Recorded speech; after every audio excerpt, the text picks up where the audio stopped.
पुणे जिल्ह्यातल्या भाजप पदाधिकाऱ्यांनी अजित पवार यांच्या विरोधात संतप्त प्रतिक्रिया व्यक्त केली आहे। अजित पवार यांना महायुतीमधून बाहेर काढा, अजितदादा आमच्या बोकांडी बसलेत, ही भावना भाजप पदाधिकाऱ्यांची आहे। भाजप आमदार राहुल कुल यांच्या समोरच भाजपचे पुणे जिल्हा उपाध्यक्ष आणि पुणे बाजार समितीचे संचालक सुदर्शन चौधरी यांनी शिरूर लोकसभा आढावा बैठकीत आपली खदखद बोलून दाखवली आहे।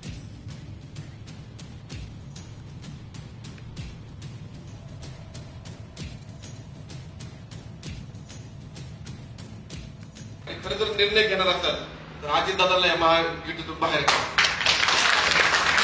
अन्याय केलाय त्यांनी सुभाष बापूंवर, अन्याय केलाय राहुल दादांवर, अन्याय केलाय योगेश अण्णांवर। आणि नको आपल्याला सत्ता ही पुढची विधानसभेची, पण अजितदादा असेल तर पाहिजे का सत्ता आपल्याला पुणे जिल्ह्यातल्या कार्यकर्त्यांना? ज्या राष्ट्रवादीशी गेल्या 10 वर्षापासून आम्ही विरोध करतोय ती राष्ट्रवादीच्या अजितदादा तुम्ही आमच्या भोकांडे दिले आणि अक्षरशः कार्यकर्ते आज भीतीच्या वातावरणामध्ये।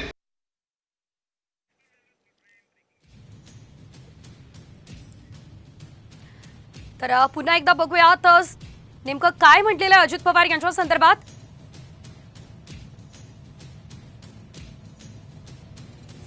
आणि खरं जर निर्णय घेणार असाल तर अजितदादांना या महायुतीतून बाहेर काढा। अन्याय केलाय त्यांनी सुभाष बापूंवर, अन्याय केलाय राहुल दादांवर, अन्याय केलाय योगेश अण्णांवर। आणि नको आपल्याला सत्ता ही पुढची विधानसभेची, पण अजितदादा असेल तर पाहिजे का सत्ता आपल्याला पुणे जिल्ह्यातल्या कार्यकर्त्यांना? ज्या राष्ट्रवादीशी गेल्या 10 वर्षापासून आम्ही विरोध करतोय ती राष्ट्रवादीच्या अजितदादा तुम्ही आमच्या भोकांडे दिले आणि अक्षरशः कार्यकर्ते आज भीतीच्या वातावरणामध्ये। तर भाजपचे कार्यकर्ते भीतीच्या वातावरणात वावरताय असं या ठिकाणी सुदर्शन चौधरी यांचं म्हणणं असल्याचं आपण पाहिलं।